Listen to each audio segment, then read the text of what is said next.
Երբ Ջիվան Գասպարյանի որդին բացեց հոր հին սեղանի դարակը, նրա ձեռքերը սկսեցին դողալ։ Այնտեղ թուղթ փաթաթված ընկած էր ոսկե ժամացույց, հետի կողմում փորագրված անունով, որը 30 տարի ողջ խորհրդային միությունը շշնջում էր միայն խոհանոցներում։ Յոսիֆ Վիսարիոնովիչ Ստալին։ Նվերը, որը պետք է լիներ պատիվ, վերածվել էր անեծքի։ Ջիվանը երբեք չէր կրել այդ ժամացույցը, վախենալով, որ ամեն տիկտակը հաշվում է նրա մնացած օրերը։ Ինչու՞։ Մեծագույն դուդուկահարը, որին ծափահարում էին թագավորներն ու նախագահները, գիշերները արթնանում էր քրտնած, լսելով այդ ժամացույցի անեղծ ձայնը։ Ո՞վ էր իրականում այն մարդը, ով նվիրեց այդ նվերը, բարերար, թե դահիճ։ Եվ ինչպես մի երաժշտական գործիք կարող էր փրկել կյանք այն ժամանակաշրջանում, երբ մարդիկ անհետանում էին առանց հետքի։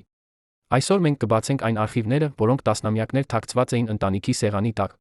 1938 թվականին, երբ Երանի փողոցներում դեռ չորացած արյան հետքերն էին մնացել մեծ ստումից, փոքրիկ Ջիվանը նստած էր իրենց տան փշրված պատուհանի մոտ փորձում էր շնչել։ Նրա թոքերը ծնվելուց ի վեր եղել էին թույլ, բժիշկները ասում էին, տղան չի ապրի մինչ 10 տարեկան։ Բայց մայրը Մարիամ Գասպարյանը ամեն գիշեր աղոթում էր շշնջում նրա ականջին, դու ապրելու ես որդիս, որովհետև քեզ համար երկինքը պահել է հատուկ առաքելություն։ Ընտանիքը ապրում էր Կոմիտասի փողոցում, փոքրիկ տանը, որտեղ 5 հոգի բաժանում էին 2 սենյակ։ Հայրը Գասպար Մելքոնյանը աշխատում էր գործարանում, ստանալով ամսական 30 ռուբլի, որը բավարար չէր նույնիսկ հացի համար։ Բայց այդ տանը կար մի գանձ, որը ոչ մի նկվտ ական չէր կարող խլել, հին դուդուկը, որը կախված էր պատին, ինչպես Սուրբ Մասունք։ Ջիվանի հայրը երբեք չէր խոսում, թե որտեղից էր այդ դուդուկը, բայց երեխան տեսել էր, թե ինչպես ծերունին գիշերները, երբ կարծում էր, որ բոլորը քնած են, վերցնում էր գործիքը շոյում նրա փայտը, ինչպես կենդանի էակի մաշկը։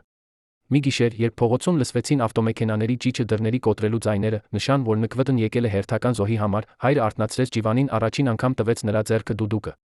Եթե ինձ տանեն, որդի, դու պետք է սովորես նվագել։ Սա մեր ազգի ձայնն է, քանի դեռ այս ձայնը կենդանի է, մենք էլ ենք կենդանի։ Ջիվանի փոքրիկ մատները դողում էին, երբ առաջին անգամ շոշափեցին դուդուկի անցքերը։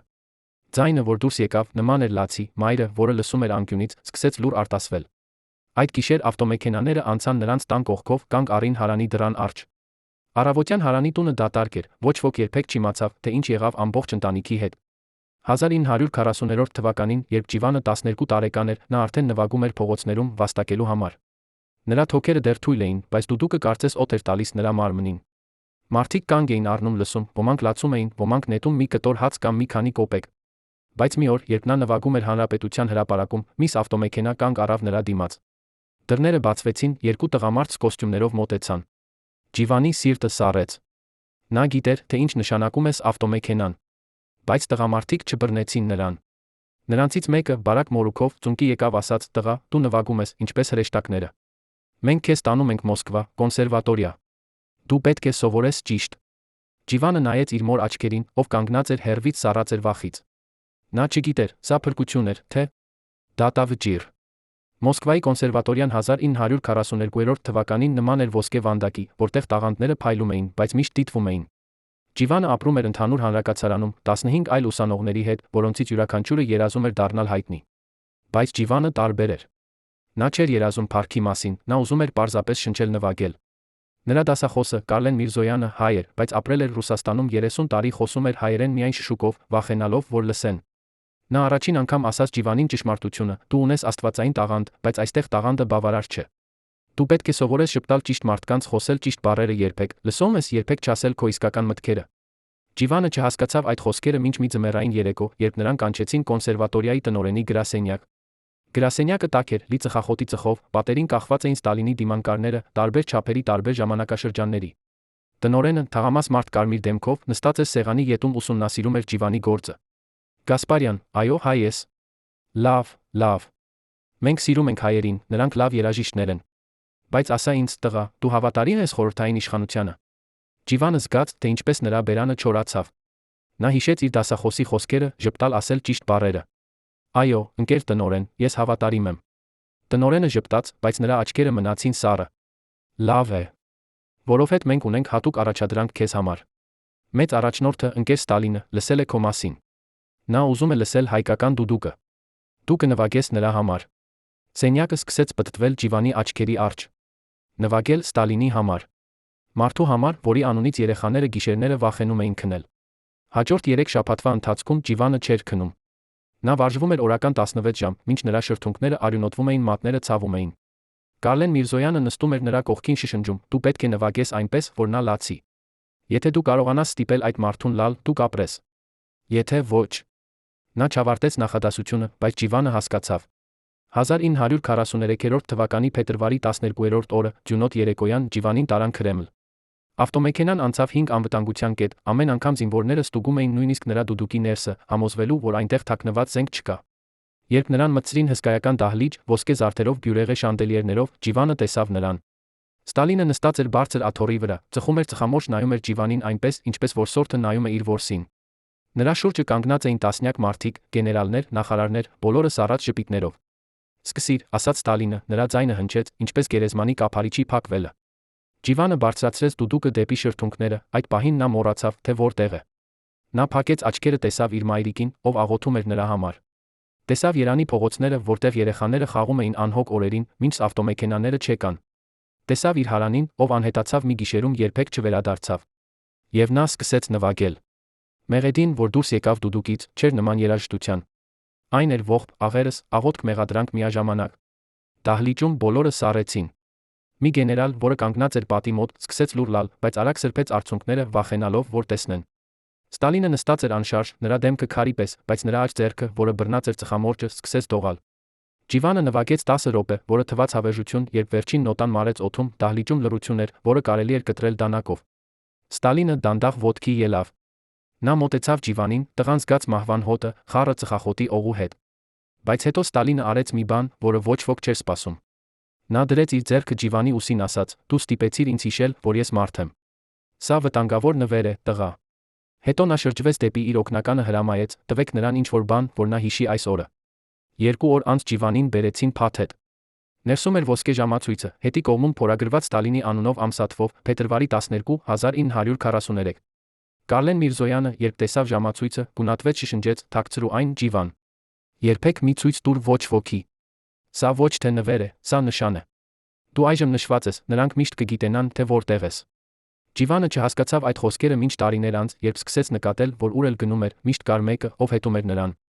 Բայց այդ գիշեր, երբ Ջիվանը վերադարձավ հանրակացարան, նա պարզապես ուզում էր քնել։ Նա պառկեց իր նեղ մահճակալին, բռնեց ժամացույցը։ Այն տիկ-տակում էր նրա ձեռքում, ամեն հարված կարծես ասում էր. «Դու ապրում ես, բայց քանի՞»։ Ժամանակ։ Ջիվանը դրեց ժամացույցը իր բարձի տակ, փորձեց չլսել դրա ձայնը։ Բայց այդ ձայնը հետապնդեց նրան մնացած կյանքի ընթացքում։ Ով իսկապես է Ստալինը, այն մարդը, ով փրկեց նրան, թե՞ այն մարդը, ով սպանեց միլիոնները։ Եվ ինչու։ Ջիվանը զգում էր, որ այդ ժամացույցը ոչ թե նվեր էր, այլ հանցագործության մասնակցության ապացույց, որը նա երբեք չէր կատարել, բայց որի համար միշտ կպատասխանի։ 1950-րդ թվականներին, երբ Ջիվանը արդեն հայտնի էր դարձել ողջ Խորհրդային Միությունում, նա սկսեց ստանալ նամակներ։ Անանուն նամակներ, որոնք գրված էին տարբեր ձեռագրերով, բայց բոլորը ասում էին նույն բանը. «Մենք գիտենք, որ դու նվագեցիր դահիճի համար։ Մենք գիտենք, որ դու ստացար արյունոտ նվեր։ Մի՞թե դու չես ամաչում»։ Ջիվանը այրում էր այդ նամակները, բայց դրանք շարունակում էին գալ։ Մի գիշեր, երբ նա վերադարձավ համերգից, տեսավ, որ նրա բնակարանի դուռը բաց է։ Ներսում ամեն ինչ շրջված էր, բայց ոչինչ չէր գողացվել։ Միայն մի բան էր թողնված սեղանի վրա, լուսանկար, որտեղ Ջիվանը կանգնած էր Ստալինի կողքին, լուսանկարի վրա կարմիր մարկերով գրված էր. «Դավաճան»։ Ջիվանը նստեց հատակին, առաջին անգամ իր չափահաս կյանքում լաց եղավ։ Նա չէր դավաճանել ոչ ոքի, նա պարզապես ուզում էր ապրել, նվագել, բայց պատմությունը արդեն որոշել էր նրա դերը։ Ո՞վ էր ուղարկում այդ նամակները։ Ինչու։ Ջիվանի անցյալը հետապնդում էր նրան, նույնիսկ երբ Ստալինը մեռել էր։ Եվ ինչպես մի երաժիշտ, ով միայն ուզում էր բերել գեղեցկություն աշխարհ, վերածվեց խորհրդանշանի, համագործակցության ապրելու համար վճարված գնի։ Պատասխանները թաքնված էին այն մարդկանց մոտ, ովքեր լռում էին տասնամյակներ, բայց ովքեր այժմ պատրաստ էին խոսել։ Երբ Ջիվանի անձնական վարորդը Արամ Խաչատրյանը վերջապես համաձայնեց խոսել, անցնելով 60 տարի լռությունից, նրա առաջին խոսքերը եղան. «Ես տեսա այն, ինչ ոչ ոք չպետք է տեսներ»։ Նա նստեց իր փոքրիկ բնակարանում Նոր Նորքում, որտեղ պատերին կախված էին Ջիվանի հետ լուսանկարները, տարբեր երկրներից, տարբեր տարիներից, նրա ձեռքերը դողում էին, երբ բացեցին կաշվե պայուսակը։ Այնտեղից հանեց փոքրիկ տետրակ, սկազմով, որտեղ նա գրանցել էր ամեն ինչ։ Ամեն ուղղորություն, ամեն հանդիպում, ամեն խոսակցություն, որը լսել էր ավտոմեքենայի արջի նստատեղից։ 1966 թվականին, մայիսի 23-ին, մենք վարում էինք դեպի Զվարթնոց օդանավակայան։ Ջիվանը պետք է թռներ Փարիզ, համերգի համար։ Բայց ճանապարհին նա հանկարծ ասաց. «Կանգնեցրու մեքենան»։ Մենք կանգ առանք անտառային ճանապարհի վրա, նա դուրս եկավ, քայլեց դեպի ծառերը, սկսեց փսխել։ Արամը կանգ առավ, նրա ձայնը կոտրվեց։ Նա փսխում էր, լաց էր լինում միաժամանակ, երբ ես մոտեցա, նա ցույց տվեց ինձ իր ձեռքը։ Այնտեղ, նրա դաստակի ներսի կողմում, կար փոքրիկ դաջվածք 3 տառով։ Ես չհասկացա, թե ինչ էր դա, բայց նա ասաց. «Սա նշան է, Արամ»։ Նրանք նշել են ինձ, ինչպես անասունին։ Ով էր նրանք, ովքեր դաչել էին Ջիվանին, ինչու։ Մեծագույն դուդուկահարը, որին հրավիրում էին նախագահական պալատներ, զգում էր իրեն որսացվող կենդանու պես։ Այդ դաչվածքի պատմությունը տանում է մեզ 1959 թվական, երբ Ջիվանը ստացավ հրավեր նվագել Բեռլինում Արևելյան Գերմանիայի կոմունիստական կուսակցության տարեդարձի համար։ Այն ժամանակ Արևելյան Գերմանիան էր ամենախիստ վերահսկվող երկիրը Եվրոպայում, ամեն արտիստ, ով այնտեղ գնում էր, անցնում էր հատուկ ստուգում։ Ջիվանին տարան Երանի ԳԳ շենք, Վ Համբարձումյան փողոցում մի շենք, որտեղից շատերը մտնում էին, բայց ոչ բոլորն էին դուրս գալիս նույն մարդիկ։ Այնտեղ նրան հանդիպեց գնդապետ Գրիգորի Սարգսյանը, մարդ, ով խոսում էր շատ հանգիստ, բայց ում աչքերը սառույցի պես սառն էին։ Ընկեր Գասպարյան, դուք մեծ պատիվ եք ստացել, ներկայացնելու մեր հայրենիքը արտերկրում։ Բայց մենք պետք է համոզված լինենք, որ դուք չեք մոռանա, թե ում եք ծառայում։ Ջիվանը պատասխանեց, որ նա ծառայում է միայն երաժշտությանը, այդ պահին Սարգսյանի դեմքը փոխվեց։ Նա ծեծեց սեղանին գոչեց. երաժշտություն։ Դուք ծառայում եք Խորհրդային Միությանը, եթե դուք մոռանաք դա, մենք ունենք եղանակներ ձեզ հիշեցնելու։ Հաջորդ օրը Ջիվանին տարան բժշկական զննում։ Նրան ասացին, որ սա պարտադիր է բոլոր արտերկիր մեկնողների համար, բայց երբ նա մտավ սենյակ, այնտեղ չկար բժիշկ։ Կային երկու տղամարդիկ սպիտակ խալաթներով, ովքեր հրամայեցին նրան մերկանալ պառկել մետաղյա սեղանի վրա։ Նրանք ստուգեցին նրա ամբողջ մարմինը, բացեցին նրա բերանը, ստուգեցին նրա ականջները, հետո մեկը հանեց փոքրիկ գործիք, նման ատամնաբուժական գայլիկոնի, բայց ավելի բարակ։ Սա չի ցավեցնել, եթե դուք չշարժվեք, ասաց նա, մինչ Ջիվանը հասկանար, թե ինչ է կատարվում, նա զգաց այրող ցավ իր ձախ դաստակի ներսի կողմում։ Նա գոչեց, փորձեց ազատվել, բայց երկու այլ տղամարդիկ բռնեցին նրան։ Երբ նրանք թողին, Ջիվանը տեսավ իր մաշկի վրա 3 փոքրիկ տառ, այրված մարմնի մեջ։ Տառերը էին ԿԳԲ։ Սա ձեր անձնագիրն է, ասաց մեկը սառը ձայնով։ Որտեղ էլ գնաք, մենք կգիտենք, որ դուք մերն եք։ Ջիվանը հագնվեց դողդոջուն ձեռքերով դուրս եկավ շենքից, զգալով, որ նա այլս ազատ մարդ չէ։ Նա էր դարձել սեփականություն, նշված ապրանք, որը կարող էր օգտագործվել նետվել, երբ անհրաժեշտ լիներ։ Բեռլինյան ճանապարհորդությունը վերածվեց ճգնաժամի։ Ջիվանը նվագեց համերգում հազարավոր մարդկանց առջ, ովքեր ծափահարեցին կանգնած, բայց նա չէր զգում ոչինչ։ Նա նայում էր իր ձախ ձեռքին, որը բռնում էր դուդուկը, տեսնում էր այդ տառերը իր մաշկի տակ, թաքնված, բայց միշտ այնտեղ։ Համերգից հետո նրան տարան ընդունելություն, որտեղ հավաքված էին Արևելյան Գերմանիայի բարձրաստիճան պաշտոնյաներ։ Այնտեղ նա հանդիպեց մի կնոջ, ով ներկայացավ որպես թարգմանիչ, բայց ով խոսեց նրա հետ այնպիսի ինտիմությամբ, որը թարգմանիչներին բնորոշ չէ։ Նրա անունը Մարգարետ Շուլցն էր, նա 40 տարեկան էր, շեք մազերով, կապույտ աչքերով, որոնք կարծես տեսնում էին ամեն ինչ։ Նա նստեց Ջիվանի կողքին, շշնջեց. ես գիտեմ, թե ինչ են արել ձեզ։ Ես տեսել եմ այդ նշանները նախկինում։ Դուք պետք է լինեք շատ զգույշ, պարոն Գասպարյան, որովհետև դուք այժմ խաղաղ մարդ եք շախմատի տախտակի վրա, որը կարող է զոհաբերվել ցանկացած պահի։ Ջիվանը նայեց նրան, տեսավ նրա աչքերում ինչ-որ բան, որը նա չէր տեսել երկար ժամանակ, անկեղծ կարեկցանք։ Բայց նա տեսավ վախ։ Մարգարետը շարունակեց. ես աշխատում եմ շտազիի համար, Արևելյան Գերմանիայի գաղտնի ծառայության համար։ Նրանք ստիպեցին ինձ դառնալ տեղեկատու, երբ իմ ամուսինը փորձեց փախչել արմուտք։ Նրանք բռնեցին նրան, ասացին, որ եթե ես չհամագործակցեմ, նրանք կսպանեն նրան։ Ես համագործակցեցի, նրանք սպանեցին նրան այնուամենայնիվ։ Նրա ձայնը կոտրվեց, բայց նա շարունակեց խոսել։ Դուք պետք է իմանաք, որ ամեն ինչ, ինչ դուք ասում եք այստեղ, ձայնագրվում է։ Ամեն մարդ, ում դուք հանդիպում եք, կարող է լինել տեղեկատու։ Նույնիսկ ես։ Ջիվանը զգաց, թե ինչպես սենյակը սկսեց նեղանալ։ Նա ոտքի ելավ, ասաց, որ հոգնած է, ուզում է վերադառնալ հյուրանոց։ Բայց երբ նա հասավ իր սենյակ, նա տեսավ, որ նրա իրերը շարժված են։ Նրա դուդուկը, որը նա միշտ թողնում էր իր պայուսակում, հատուկ դիրքով, այժմ դրված էր այլ կերպ։ Նրա հագուստները, որոնք նա ծալել էր հատուկ ձով, այժմ ծալված էին այլ կերպ։ Նրանք եղել էին այստեղ։ Նրանք փնտրել էին ինչ-որ բան։ Ջիվանը նստեց մահճակալի վրա, հանեց իր դուդուկը։ Նա սկսեց նվագել շատ հանգիստ, գրեթե անլսելի, մի հին հայկական ող, որը նրա մայրը երգում էր նրան, երբ նա երեխա էր։ Եվ երբ նա նվագում էր, նա լաց էր լինում, բայց անձայն, որովհետև նա գիտեր, որ նույնիսկ նրա արցունքները դիտվում էին։ Ով էր իրականում Մարգարետ Շուլցը, փրկիչ հրեշտակ թե հերթական որոգայթ։ Եվ ինչու։ Ջիվանը զգում էր, որ նա ընկղմվում է ավելի ու ավելի խորը մի աշխարհում, որտեղ ճշմարտությունը սուտը այլս տարբերել հնարավոր չէր։ Երբ Ջիվանը վերադարձավ Երան, նա փորձեց վերադառնալ իր նորմալ կյանքին։ Նա դասավանդում էր կոնսերվատորիայում, նվագում էր համերգներում, անցկացնում էր ժամանակ իր ընտանիքի հետ։ Բայց ամեն ինչ փոխվել էր։ Նա սկսեց նկատել մարդկանց, ովքեր հետում էին նրան։ Նույն դեմքերը, տարբեր վայրերում։ Մի տղամարդ մոխրագույն կոստյումով, ով միշտ կարդում էր թերթ կանգառում, երբ Ջիվանը սպասում էր տրամվային։ Մի կին կարմիր թիկնոցով, ով միշտ գնումներ էր անում նույն խանութում, որտեղ Ջիվանի կինը գնումներ էր անում։ Ջիվանը փորձեց ասել իր կնոջը Գոհարին, բայց նա միայն ծիծաղեց, ասաց. դու չափազանց շատ ես մտածում, Ջիվան։ Ոչ ոք քեզ չի հետում։ Բայց Ջիվանը գիտեր, որ նա սխալվում է։ Նա զգում էր դա իր ոսկորներում, այդ անընդհատ դիտումը, այդ անտեսանելի ճնշումը, որը երբեք չէր թուլացնում։ 1969 թվականի աշնանը Ջիվանը ստացավ հրավեր նվագել Թբիլիսիում, վրացական ազգային թատրոնում։ Սա էր մեծ պատիվ, նա ընդունեց։ Բայց երբ նա հասավ Թբիլիսի, նա հասկացավ, որ ինչ-որ բան սխալ էր։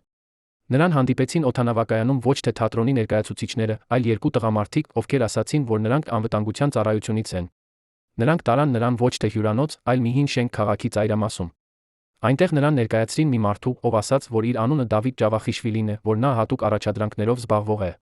Ջավախիշվիլին էր հարուստ տարիքի մարդ, մոտ 60 տարեկան, սմորուքով աչքերով, որոնք երբեք չէին ժպտում, նույնիսկ երբ նրա բերանը ժպտում էր։ Նա առաջարկեց Ջիվանին նստել, ասաց. «Պարոն Գասպարյան, մենք ունենք առաջարկություն ձեզ համար»։ Առաջարկություն, որը դուք չեք կարող մերժել։ Ջավախիշվիլին բացատրեց, որ Խորհրդային Միությունը պլանավորում էր ուղարկել մշակութային պատվիրակություն Միացյալ Նահանգներ 1970 թվականին։ Սա կլիներ առաջին անգամ, երբ խորհրդային երաժիշտները կարող էին ազատորեն շրջագայել Ամերիկայում։ Եվ նրանք ուզում էին, որ Ջիվանը լիներ այդ պատվիրակության մաս։ Բայց կար պայման։ Դուք պետք է լինեք մեր աչքերը ականջները, ասաց Ջավախիշվիլին։ Դուք պետք է զեկուցեք մեզ ամեն ինչի մասին, ինչ տեսնում եք, ամեն ինչի մասին, ինչ լսում եք։ Ով է խոսում արմուտքի մասին դրականորեն, ով է քննադատում մեր համակարգը, ով է փորձում կապեր հաստատել ամերիկացիների հետ։ Դուք պետք է լինեք մեր տեղեկատուն։ Ջիվանը զգաց, թե ինչպես նրա ստամոքսը սեղմվեց։ Նա ասաց. «Ես երաժիշտ եմ, ոչ թե լրտես»։ Ջավախիշվիլին ծիծաղեց, սառը, անկեղծ ծիծաղ։ «Պարոն Գասպարյան, դուք այն ես, ինչ մենք ասում ենք, որ դուք եք։ Եթե մենք ասում ենք, որ դուք լրտես եք, ուրեմն դուք լրտես եք։ Եթե դուք մերժեք, ուրեմն դուք երբեք չեք տեսնի Ամերիկան։ Ավելին, դուք երբեք չեք տեսնի ձեր ընտանիքին։ Մենք ունենք տեղեկություններ, որ ձեր եղբայրը, Արամը, ունի կապեր հակախորհրդային տարրերի հետ։ Կլիներ ափսոս, եթե մենք ստիպված լինենք հետաքննել այդ կապերը»։ Ջիվանը գիտեր, որ սա սուտ էր։ Նրա եղբայրը Արամը էր պարզ ճարտարապետ, ով երբեք չէր հետաքրքրվել քաղաքականությամբ։ Բայց նա գիտեր, որ ճշմարտությունը նշանակություն չուներ այս մարդկանց համար։ Նրանք կարող էին ստեղծել ցանկացած մեղադրանք, ցանկացած ապացույց, ոչ ոք չէր կարող պաշտպանվել։ Ջիվանը նայեց Ջավախիշվիլիի աչքերին, տեսավ այնտեղ բացարձակ սառնություն։ Այս մարդը չէր զգում ոչինչ։ Նա էր մեքենա, որը կատարում էր իր աշխատանքը, եթե այդ աշխատանքը ներառում էր մարդկանց կյանքերի ոչնչացումը, ուրեմն այդպես էլ լիներ։ Ջիվանը հանկարծ հիշեց Մարգարետ Շուլցի խոսքերը Բերլինում. «Դուք խաղաղ մարդ եք շախմատի տախտակի վրա»։ Եվ նա հասկացավ, որ նա ընտրություն չուներ։ Նա կարող էր համաձայնվել դառնալ դավաճան իր սեփական խղճի նկատմամբ, կամ մերժել կորցնել ամեն ինչ՝ իր կարիերան, իր ընտանիքը, հավանաբար իր կյանքը։ Նա ասաց. «Ես պետք է մտածեմ»։ Ջավախիշվիլին ժպտաց, այդ սառը, մեռյալ ժպիտը։ «Իհարկե, մտածեք։ Դուք ունեք 24 ժամ։ Հետո մենք սպասում ենք ձեր պատասխանին»։ Ջիվանը անցկացրեց այդ գիշերը քայլելով Թբիլիսիի փողոցներով։ Քաղաքը գեղեցիկ էր, հին քարե շենքերով, նեղ փողոցներով, բայց նա ոչինչ չէր տեսնում։ Նա միայն մտածում էր իր ընտրության մասին։ Եթե նա համաձայնվեր, նա կդառնար այն, ինչ նա ատում էր՝ տեղեկատու, դավաճան, մարդ, ով վաճառում է իր հոգին փոքր կտորի անվտանգության համար։ Բայց եթե նա մերժեր, նա կդատապարտեր ոչ միայն իրեն, այլ իր ընտանիքին։ Նրա կինը Գոհարը, նրա երկու երեխաները, Ալլան Մարինեն, նրա եղբայրը Արամը, նրանք բոլորը կտուժեին նրա որոշման համար։ Ջիվանը նստեց Կուրա գետի ափին, հանեց իր դուդուկը։ Նա սկսեց նվագել, երաժշտությունը հոսեց նրանից ինչպես արյունը վերքից։ Այն էր ողջ բոլոր մարդկանց համար, ովքեր ստիպված էին ընտրել անընտրելիի միջ, բոլոր մարդկանց համար, ովքեր ապրում էին համակարգում, որը ջախջախում էր հոգիները, պահանջում էր բացարձակ հնազանդություն։ Եվ երբ նա նվագում էր, նա տեսավ մի տղամարդու, ով կանգնած էր հեռվից լսում էր։ Տղամարդը մոտեցավ, ասաց. «Դուք նվագում եք, ինչպես մարդ, ով գիտե, թե ինչ է կորցնելը»։ Ջիվանը նայեց նրան, ճանաչեց, դա Ջավախիշվիլին էր։ Նա հետել էր նրան նույնիսկ այստեղ։ Ջավախիշվիլին նստեց Ջիվանի կողքին, ասաց. «Ես գիտեմ, թե ինչ եք մտածում։ Դուք մտածում եք, որ ես հրեշ եմ։ Բայց ես պարզապես մարդ եմ, ով կատարում է իր աշխատանքը։ Ես ունեի ընտանիք մի անգամ։ Կին, երկու դուստր։ Նրանք մեռան 1941 թվականին, երբ գերմանացիները ռմբակոծեցին մեր գյուղը։ Ես չկարողացա փրկել նրանց, որովհետև ես էի ճակատում։ Երբ ես վերադարձա, մնացել էր միայն մոխիր։ Այդ օրվանից ես որոշեցի, որ ես երբեք այլս չեմ զգացավ։ Ես դարձա այն, ինչ դուք տեսնում եք այժմ։ Եվ գիտեք ինչ, Գասպարյան, դա ազատություն է։ Երբ դուք այլս ոչինչ չեք զգում, ոչ ոք չի կարող ձեզ վնասել»։ Նա կանգնեց, ավելացրեց. «Բայց դուք տարբեր եք։ Դուք դեռ զգում եք։ Եվ դա ձեր թուլությունն է, ձեր ուժը միաժամանակ։ Ընտրեք իմաստուն, Գասպարյան։ Ընտրեք ապրելը»։ Եվ նա հեռացավ, թողնելով Ջիվանին միայնակ գետի ափին, իր դուդուկի, իր անլուծելի հարցի հետ։ Հաջորդ առավոտ Ջիվանը վերադարձավ այդ շենք, ասաց Ջավախիշվիլիին, որ նա համաձայն է։ Բայց նա դրեց մի պայման.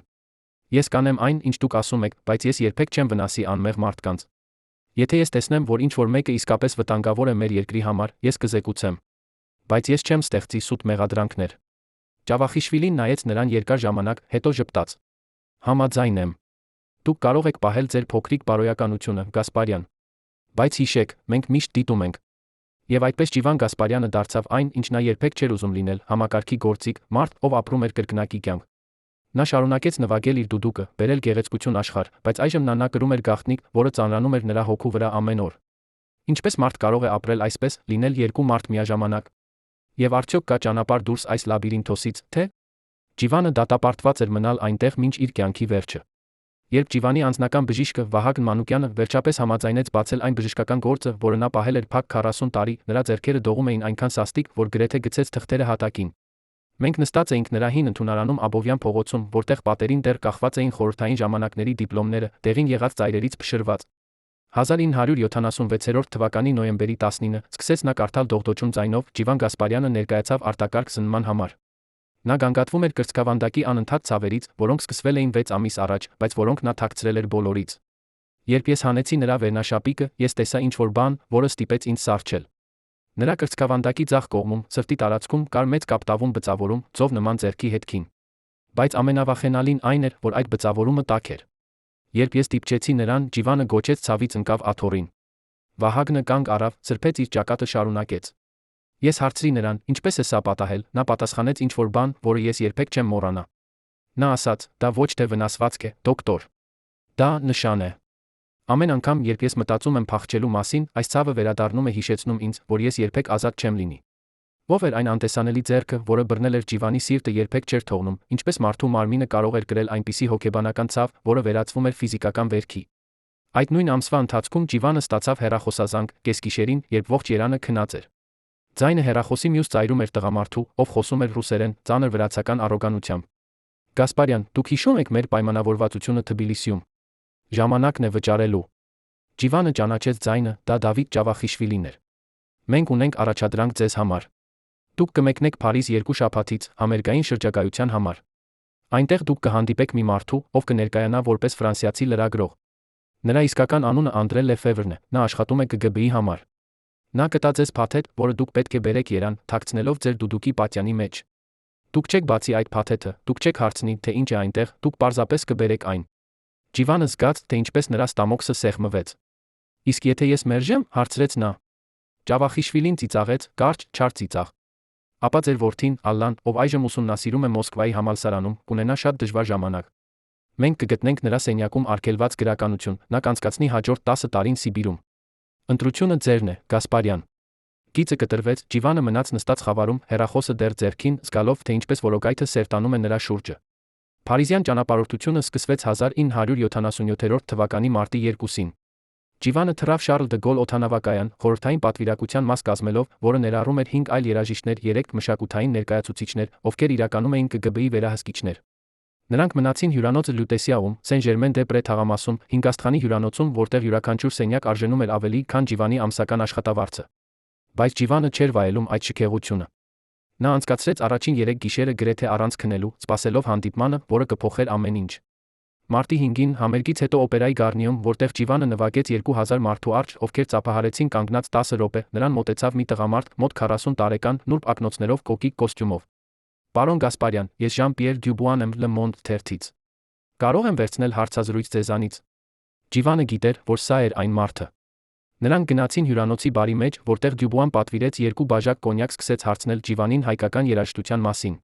Բայց 10 րոպե անց նա դադարեցրեց ձայնագրիչը, շշնջեց. հիմա մենք խոսենք իսկական բիզնեսի մասին։ Դյուբուան հանեց իր պայուսակից փոքրիկ փաթեթ, փաթաթված շագանակագույն թղթով կապված ժապավենով։ Սա պետք է հասնի Երան։ Ներսում են միկրոֆիլմեր, խորհրդային ռազմական տեղեկություններով, որոնք մեր գործակալները հավաքել են Մոսկվայում։ Եթե դուք բռնվեք սրանով, դուք կանցկացնեք մնացած կյանքը բանտում կամ ավելի վատ։ Բայց եթե դուք հաջողությամբ բերեք այն, դուք կփրկեք ձեր որդուն։ Ջիվանը նայեց փաթեթին, զգաց, թե ինչպես նրա աշխարհը փլատակվում է։ Նա չէր պարզապես տեղեկատու այլս, նա դառնում էր լրտես, դավաճան, մարդ, ով փոխանցում էր գաղտնիքներ թշնամուն։ Ես չեմ կարող, շշնջեց նա։ Դյուբուան սեղմեց նրա ձեռքը, այնքան սաստիկ, որ Ջիվանը զգաց ցավ։ Դուք չունեք ընտրություն, Գասպարյան։ Ջավախիշվիլին արդեն ասել է ձեզ, ինչ կպատահի, եթե դուք մերժեք։ Բայց ես ձեզ կասեմ ավելին։ Եթե դուք չանեք սա, մենք կտարածենք տեղեկություն, որ դուք համագործակցում եք ԿԳԲ-ի հետ։ Ձեր կարիերան կավարտվի, ձեր ընտանիքը կդառնա ամբնակ, դուք կապրեք մնացած օրերը որպես դավաճան։ Ընտրեք, Գասպարյան։ Ընտրեք հիմա։ Ջիվանը վերցրեց փաթեթը դողդոջուն ձեռքերով։ Այն էր թեթ, գրեթե անկշիռ, բայց նա զգում էր, որ այն կշռում է ավելի, քան աշխարհը։ Նա դրեց այն իր ներքին գրպանում ոտքի ելավ։ Ես պետք է գնամ, ասաց նա, նրա ձայնը հազիվ էր լսելի։ Դյուբուան ժպտաց, հաղթական ժպիտ։ Իմաստուն որոշում, պարոն Գասպարյան։ Մենք կհանդիպենք կրկին, ես համոզված եմ։ Ջիվանը վերադարձավ իր սենյակ, անցկացրեց ողջ գիշերը նստած պատուհանի մոտ, նայելով Փարիզի լույսերին, մտածելով, թե ինչպես է նա հասել այս կետին։ Նա հիշեց իր մայրիկի խոսքերը, երբ նա երեխա էր, դու ապրելու ես, որդիս, որովհետև քեզ համար երկինքը պահել է հատուկ առաքելություն։ Բայց ո՞րն էր այդ առաքելությունը։ Դառնալ գործիք այն մարդկանց ձեռքում, ովքեր խաղում էին մարդկանց կյանքերով, ինչպես շախմատի խաղաղներով։ Ջիվանը հանեց իր դուդուկը, սկսեց նվագել, շատ հանգիստ, որպեսզի ոչ ոք չլսի։ Մեղեդին, որ դուրս եկավ, էր այնպիսի տխրություն, որ եթե քարերը կարող էին լալ, նրանք կլային։ Եվ երբ նա նվագում էր, նա տեսավ իր ապագան անվերջ շղթադավաճանությունների, յուրաքանչյուրը ավելի խորը, քան նախորդը, մինչ նա կորցներ ամեն ինչ, ինչ նրան դարձնում էր մարդ։ Արդյոք կար ելք այս ճանապարհից, թե։ Ջիվանը դատապարտված էր քայլել այն մինչ վերջ։ Վերադարձը երան եղավ ճգնաժամ։ Օդանավակայանում, երբ Ջիվանը անցնում էր Մաքսային ստուգումից, նրա սիրտը բաբախում էր այնքան բարձր, որ նա վստահ էր, որ բոլորը լսում են։ Մաքսային սպան, երիտասարդ տղա, մոտ 25 տարեկան, վերցրեց Ջիվանի դուդուկի պատյանը, սկսեց ուսումնասիրել այն։ Ինչ է սա, հարցրեց նա։ Դուդուկ, պատասխանեց Ջիվանը, փորձելով պահել իր ձայնը հանգիստ։ Հայկական ավանդական գործիք։ Սպան բացեց պատյանը, հանեց դուդուկը։ Ջիվանը զգաց, թե ինչպես նրա ոտքերը սկսեցին դողալ։ Փաթեթը թաքնված էր պատյանի կրկնակի հատակի տակ, բայց եթե սպան ստուգեր ավելի ուշադիր, նա կգտներ այն։ Սպան պահեց դուդուկը իր ձեռքերում երկար ժամանակ, ուսումնասիրելով յուրաքանչյուր մանրուք, հետո հանկարծ հարցրեց. Դուք կարող եք նվագել ինձ համար։ Ջիվանը տարված նայեց նրան։ Հիմա, հարցրեց նա։ Այո, հիմա, ասաց սպան։ Ես երբեք չեմ լսել կենթանի դուդուկ։ Ջիվանը վերցրեց գործիքը, դողդոջուն ձեռքերով սկսեց նվագել։ Նա նվագեց հին ող, գարունը, որը նրա մայրը սիրում էր։ Եվ երբ նա նվագում էր, նա տեսավ, թե ինչպես սպայի դեմքը փափկանում է, թե ինչպես նրա աչքերը լցվում են արցունքներով։ Երբ Ջիվանը ավարտեց, սպան սրբեց իր աչքերը, ասաց. Շնորհակալություն։ Դուք հիշեցրիք ինձ իմ տունը։ Նա վերադարձրեց դուդուկը պատյանին, առանց ստուգելու հատակը, ասաց. Անցեք։ Ջիվանը դուրս եկավ օդանավակայանից, զգալով, որ նա նոր ծնվել է։ Բայց այդ ազատության զգացումը տեց միայն մի քանի րոպե։ Երբ նա նստեց տաքսիում, վարորդը, ում նա երբեք չէր տեսել նախկինում, շրջվեց, ասաց. Ջավախիշվիլին սպասում է ձեզ։ Նրանք վարեցին ոչ թե դեպի Ջիվանի տուն, այլ դեպի հին շենք Մաշտոցի պողոտայում, որտեղ ԿԳԲ-ն ուներ իր գաղտնի գրասենյակները։ Ջավախիշվիլին սպասում էր նրան երրորդ հարկում, սենյակում առանց պատուհանների, որտեղ միակ կահույքը էր մետաղյա սեղանը, երկու աթոռը։ Գասպարյան, ասաց նա, նրա ձայնը հնչեց, ինչպես դատավճիռը։ Տվեք ինձ փաթեթը։ Ջիվանը հանեց փաթեթը, իր դուդուկի պատյանից դրեց սեղանի վրա։ Ջավախիշվիլին վերցրեց այն, բացեց, ուսումնասիրեց ներսում եղածը։ Հետո նա նայեց Ջիվանին, ժպտաց, այն սառը, մահացու ժպիտը։ Լավ է արել, Գասպարյան։ Դուք անցաք թեստը։ Թեստը, կրկնեց Ջիվանը։ Այո, ասաց Ջավախիշվիլին։ Մենք պետք է համոզված լինենք, որ դուք կարող եք կատարել դժվար առաջադրանքներ։ Եվ դուք ապացուցեցիք, որ կարող եք։ Հիմա մենք կարող ենք օգտագործել ձեզ իսկական գործերի համար։ Ջիվանը զգաց, թե ինչպես սենյակը սկսեց պտտվել։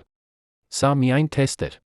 Նա դավաճանել էր իր երկրին, ռիսկի էր դրել իր կյանքը, իր ընտանիքի կյանքը։ Սա միայն թեստ էր, տեսնելու, թե արդյոք նա կհնազանդվի։ Դուք հրեշ եք, շշնջեց նա։ Ջավախիշվիլին ծիծաղեց։ Ոչ, Գասպարյան, ես պարզապես պրագմատիկ եմ։ Եվ դուք այժմ մեր սեփականությունն եք։ Դուք կանեք այն, ինչ մենք ասում ենք, երբ մենք ասում ենք, եթե դուք երբեք փորձեք խախտել, մենք կոչնչացնենք ձեզ ամեն ինչ, ինչ դուք սիրում եք։ Նա կանգնեց, ավելացրեց. Հիմա գնացեք տուն ձեր ընտանիքի մոտ։ Վայելեք ձեր փոքրիկ կյանքը։ Մենք կկանչենք ձեզ, երբ մեզ հարկավոր լինեք։ Ջիվանը դուրս եկավ շենքից, զգալով, որ նա այլս մարդ չէ։ Նա էր մարիոնետ, խաղալիք, գործիք այն մարդկանց ձեռքում, ովքեր չունեին հոգի։ Եվ ամենավատը այն էր, որ նա գիտեր, սա միայն սկիզբն էր։ Նրանք կպահանջեին ավելին, միշտ ավելին, մինչ նրանից ոչինչ չմնար, բացի դատարկ թաղարանից։ Հաջորդ տարիների ընթացքում Ջիվանը ապրեց կրկնակի կյանք։ Ցերեկը նա էր մեծագույն դուդուկահարը, ով նվագում էր համերգներում, դասավանդում էր կոնսերվատորիայում, անցկացնում էր ժամանակ իր ընտանիքի հետ։ Բայց գիշերները նա էր ուրիշ մարդ։ Նա հանդիպում էր գաղտնի կապերի հետ մութ անկյուններում, փոխանցում էր տեղեկություններ, որոնք նա հավաքել էր իր ճանապարհորդությունների ընթացքում։ Նա չգիտեր, թե ինչի համար էին օգտագործվում այդ տեղեկությունները, բայց նա կարող էր պատկերացնել։ Ամեն անգամ, երբ նա լսում էր, որ ինչ-որ մեկը ձերբակալվել է կամ անհետացել է, նա հարցնում էր իրեն, արդյոք դա նրա մեղքն էր։ Արդյոք նրա փոխանցած տեղեկությունը հանգեցրել էր մեկ ուրիշի ողբերգությանը։ Այդ մտքերը հետապնդում էին նրան, ուտում էին նրան ներսից, մինչ նա սկսեց կորցնել քաշը, կորցնել քունը, կորցնել իր ինքնությունը։ Նրա կինը Գոհարը նկատեց փոփոխությունները, հարցրեց, ինչ է պատահել, բայց Ջիվանը չէր կարող ասել նրան ճշմարտությունը։ Ինչպես նա կարող էր բացատրել, որ նա դարձել է այն, ինչ նա ատում էր։ Ինչպես նա կարող էր ասել, որ ամեն անգամ, երբ նա նվագում էր իր դուդուկը, նա զգում էր, որ նա պղծում է այն, օգտագործելով այն որպես ծածկոց իր իսկական գործունեության համար։ 1981 թվականի ձմռանը Ջիվանը ստացավ հրավեր նվագել Լենինգրադում, Մարինսկու թատրոնում։ Սա էր մեծ պատիվ, նա ընդունեց։ Բայց երբ նա հասավ Լենինգրադ, նա հասկացավ, որ սա ոչ թե պարզ համերգ էր։ Ջավախիշվիլին սպասում էր նրան հյուրանոցում, ասաց. «Մենք ունենք հատուկ առաջադրանք ձեզ համար։ Համերգից հետո դուք կհանդիպեք մի մարդու, Օլեգ Պետրովին։ Նա խորհրդային դիվանագետ է, բայց նա աշխատում է ԿԳԲ-ի համար։ Նա կտա ձեզ փաթեթ, որը դուք պետք է բերեք Երան։ Բայց այս անգամ փաթեթը ավելի մեծ է, դուք չեք կարող թաքցնել այն ձեր դուդուկի պատյանում»։ Ջիվանը զգաց սառը վախ։ Ուրեմն որտեղ, հարցրեց նա։ Ջավախիշվիլին ժպտաց. «Ձեր մարմնի վրա։ Մենք կպատրաստենք հատուկ գոտի, որը դուք կկրեք ձեր մերկ մարմնի վրա, ձեր վերնաշապիկի տակ։ Այն կլինի անհարմար, բայց անտեսանելի»։ Ջիվանը ուզում էր մերժել, բայց նա գիտեր, որ նա չէր կարող։ Նա արդեն անցել էր այն կետը, որտեղից վերադարձ չկար։ Համերգը Մարինսկու թատրոնում եղավ հաջողություն։ Ջիվանը նվագեց 3000 մարդու առջ, ովքեր ծափահարեցին կանգնած 15 րոպե։ Բայց նա չէր զգում ոչինչ։ Նա միայն մտածում էր այն, ինչ գալու էր հետո։ Համերգից հետո նրան տարան ռեստորան, Սանի արքան, որտեղ նա հանդիպեց Օլեգ Պետրովին։ Պետրովը էր բարձրահասակ, նիհար մարդ, մոտ 50 տարեկան, մոխրագույն մազերով աչքերով, որոնք երբեք չէին ժպտում։ Նա խոսեց Ջիվանի հետ քաղաքավարի, հարցրեց նրա երաժշտության մասին, նրա ընտանիքի մասին, բայց ամբողջ ժամանակ Ջիվանը զգում էր, որ նա գնահատվում է, ուսումնասիրվում է, չափվում է։ Ընթրիքի վերջում Պետրովը ասաց. «Եկեք քայլենք»։ Նրանք դուրս եկան ռեստորանից, քայլեցին, նա գետի ափով։ Ձյունը թափվում էր թեթակի, քաղաքը լուռ էր, ինչպես գերեզմանատուն։ Պետրովը հանեց փոքրիկ փաթեթ իր պալտոյի գրպանից տվեց Ջիվանին։ «Սա պետք է հասնի Երան։ Ներսում են փաստաթղթեր, որոնք կփոխեն ամեն ինչ»։ Ջիվանը վերցրեց փաթեթը, զգաց, որ այն ծանր է, ավելի ծանր, քան նախորդները։ «Ինչ է սրանում»։ հարցրեց նա։ Պետրովը նայեց նրան երկար ժամանակ, հետո ասաց. «Անունների ցուցակ։ Մարդկանց, ովքեր պետք է անհետանան»։ Ջիվանը զգաց, թե ինչպես նրա սիրտը կանգ առավ։ Անունների ցուցակ։ Մարդիկ, ովքեր պետք է անհետանան։ Նա բռնում էր իր ձեռքերում մահվան ցուցակ, նա պետք է բերեր այն Երան, որտեղ այդ անունները կդառնային դատավճիռներ։ «Ես չեմ կարող», շշնջեց նա։ Պետրովը բռնեց նրա ուսը, սաստիկ, ցավոտ բռնելով։ «Դուք կարող եք, դուք կանեք։ Որովհետև եթե դուք չանեք, ձեր անունը կլինի այդ ցուցակում։ Եվ ձեր ընտանիքի անունները։ Ընտրեք, Գասպարյան։ Ընտրեք, ով է մեռնելու, նրանք, թե դուք»։ Ջիվանը կանգնեց այնտեղ, նա գետի ափին, ձյան տակ, զգաց, թե ինչպես նրա հոգին մեռնում է։ Նա վերցրեց փաթեթը, դրեց իր ներքին գրպանում։ Եվ այդ պահին նա գիտեր, որ նա կորցրել է ամեն ինչ, ինչ նրան դարձնում էր մարդ։ Նա այլևս Ջիվան Գասպարյանը չէր, դուդուկահարը, ով բերում էր գեղեցկություն աշխարհ։ Նա էր սպանիչ, մարդ, ում ձեռքերը ներկված էին արյունով, նույնիսկ եթե նա երբեք չէր բռնել զենք։ Ինչպես մարդ կարող է ապրել այսպիսի բեռով, արդյոք կա ներում այնպիսի մեղքի համար, որը կատարվում է ոչ թե ատելությունից, այլ վախից։ Երբ Ջիվանի հին ընկերը, կոմպոզիտոր Արամ Խաչատրյանը վերջապես համաձայնեց ցույց տալ այն նամակը, որը նա ստացել էր 1986 թվականին, նրա ձեռքերը դողում էին այնքան սաստիկ, որ թուղթը գրեթե պատռվեց։ Մենք նստած էինք նրա տան փոքրիկ սենյակում Կոմիտասի փողոցում, որտեղ պատերին կախված էին հին լուսանկարներ, երջանիկ օրերից, երբ երաժշտությունը դեռ մաքուր էր, չպղծված։ Նամակը գրված էր ձեռքով, դողդոչուն տառերով, որոնք գրեթե անընթեռնելի էին։ Արամ, կարդաց նա բարձր ձայնով, նրա ձայնը կոտրվում էր ամեն բառից հետո. «Եթե դու կարդում ես սա, ուրեմն ես արդեն չկամ։ Ես գիտեմ, որ նրանք գալու են ինձ համար։ Ես տեսա ցուցակը, Արամ, այն անունների ցուցակը, որը ես բերեցի Լենինգրադից։ Իմ անունը այնտեղ էր։ Նրանք ստիպեցին ինձ բերել իմ սեփական մահվան դատավճիռը։ Բայց ավելի վատ է այն, որ այնտեղ էին նա անմեղ մարդկանց անուններ։ Մարդիկ, ովքեր երբեք ոչինչ չեն արել, բացի այն, որ մտածել են ազատորեն։ Եվ ես, Արամ, ես եմ այն մարդը, ով բերեց այդ ցուցակը։ Ես եմ այն մարդը, ում ձեռքերը ներկված են նրանց արյունով»։ Արամ Խաչատրյանը կանգ առավ, չէր կարող շարունակել, ես տեսա, թե ինչպես արցունքները հոսում էին նրա ծերացած դեմքով։ Ո՞վ էր իրականում Ջիվան Գասպարյանը, զոհը, թե համագործակիցը, արդյոք կարելի է մեղադրել մարդուն, ով ստիպված էր ընտրել իր ընտանիքի կյանքի անծանոթների մահվան միջ։ Այդ նամակը գրվել էր մարտի 25-ին, 1986 թվականին, 3 օր առաջ, քան Ջիվանը պետք է մեկներ Վիեննա, հերթական համերգային շրջագայության համար։ Բայց այդ ճանապարհորդությունը երբեք չկայացավ։ Մարտի 28-ին, վաղ առավոտյան, երբ Երանը դեռ քնած էր, Ջիվանը արթնացավ իր կնոջ ձեռքի դիպչումից։ Գոհարը նստած էր նրա մահճակալի եզրին, լաց էր լինում։ «Ջիվան», շշնջեց նա, «ինչ է պատահել քեզ հետ։ Դու այլս նույն մարդը չես։ Դու խոսում ես քնի մեջ, գոչում ես անունները, որոնք ես չեմ ճանաչում։ Դու արթնանում ես քրտնած դողում ես, ինչպես Տերը։ Խնդրում եմ, ասա ինձ, ինչ է տեղի ունենում։ Ջիվանը նայեց իր կնոջ աչքերին, այդ աչքերին, որոնք նա սիրել էր 25 տարի, նա ուզում էր ասել նրան ամեն ինչ։ Ուզում էր ազատվել այդ սարսափելի գաղտնիքից, որը ուտում էր նրան ներսից։ Բայց նա գիտեր, որ եթե նա խոսեր, նա կդատապարտեր նրան նույնպես։ Նրանք կգային նրա համար, կտանեին նրան, նա երբեք չէր տեսնի իր երեխաներին։ Այնպես որ նա ժպտաց, այն կեղծ, տանջված ժպիտը, որը դարձել էր նրա դիմակը, ասաց ամեն ինչ կարգին է, սիրելիս։ Ես պարզապես հոգնած եմ։ Շատ համերգներ, շատ ճանապարհորդություններ։ Գոհարը նայեց նրան, նա գիտեր, որ նա չի հավատում, բայց նա ոչինչ չասաց։ Նա պարզապես գրկեց նրան պահեց, Ջիվանը զգաց, թե ինչպես նրա սիրտը ճեղքվում է։ Այդ նույն օրը երեկոյան Ջիվանը ստացավ հեռախոսազանգ։ Ձայնը, որը նա ճանաչեց անմիջապես, Դավիթ Ճավախիշվիլին։ Գասպարյան, մենք պետք է հանդիպենք։ Հիմա։ Գալիս եմ քո տուն։ Ջիվանը զգաց սառը վախ։ Ճավախիշվիլին երբեք չէր եկել նրա տուն։ Նրանք միշտ հանդիպում էին գաղտնի վայրերում, հեռու աչքերից։ Եթե նա գալիս էր տուն, ուրեմն ինչ-որ բան սարսափելի էր պատահել։ 20 րոպե անց Վոլգան կանգ առավ նրանց տան առջ, Ճավախիշվիլին դուրս եկավ, միայնակ, առանց իր սովորական պահակների։ Նա մտավ տուն, նստեց սեղանի մոտ, նայեց Ջիվանին երկար ժամանակ, առանց խոսելու։ Հետո նա ասաց. մենք ունենք խնդիր, Գասպարյան։ Մեծ խնդիր։ Այն ցուցակը, որը դու բերեցիր Լենինգրադից, արտահոսել է։ Ինչ որ մեկը պատճենել է այն ուղարկել արմուտք։ Հիմա ամերիկյան լրագրողները գրում են այդ մասին, մենք ունենք միջազգային սկանդալ։ Ջիվանը զգաց, թե ինչպես սենյակը սկսեց պտտվել։ Բայց ես ոչ ոքի չեմ ասել, շշնջեց նա։ Ճավախիշվիլին ծիծաղեց, դառը, անկեղծ ծիծաղ։ Ես գիտեմ, որ դու չես ասել։ Բայց ինչ որ մեկը արել է։ Եվ մենք պետք է գտնենք այդ մարդուն։ Ճավախիշվիլին հանեց փաթեթ իր պայուսակից դրեց սեղանի վրա։ Սրանք լուսանկարներ են։ Մարդիկ, ովքեր կարող էին մուտք ունենալ այդ ցուցակին։ Ես ուզում եմ, որ դու նայես նրանց, ասես ինձ, արդյոք դու ճանաչում ես նրանցից որը մեկին։ Ջիվանը բացեց փաթեթը դողդոջուն ձեռքերով, սկսեց նայել լուսանկարները։ Առաջին 3-ը անծանոթ դեմքեր էին, տղամարդիկ կոստյումներով, ովքեր կարող էին լինել ցանկացած մեկը։ Բայց 4-րդ լուսանկարը ստիպեց նրան սառչել։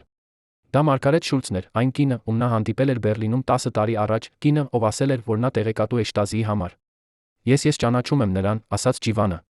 Ես հանդիպեցի նրան Բեռլինում 1966 թվականին։ Ճավախիշվիլին ժպտաց, հաղթական ժպիտ։ Այո, Մարգարետ Շուլց։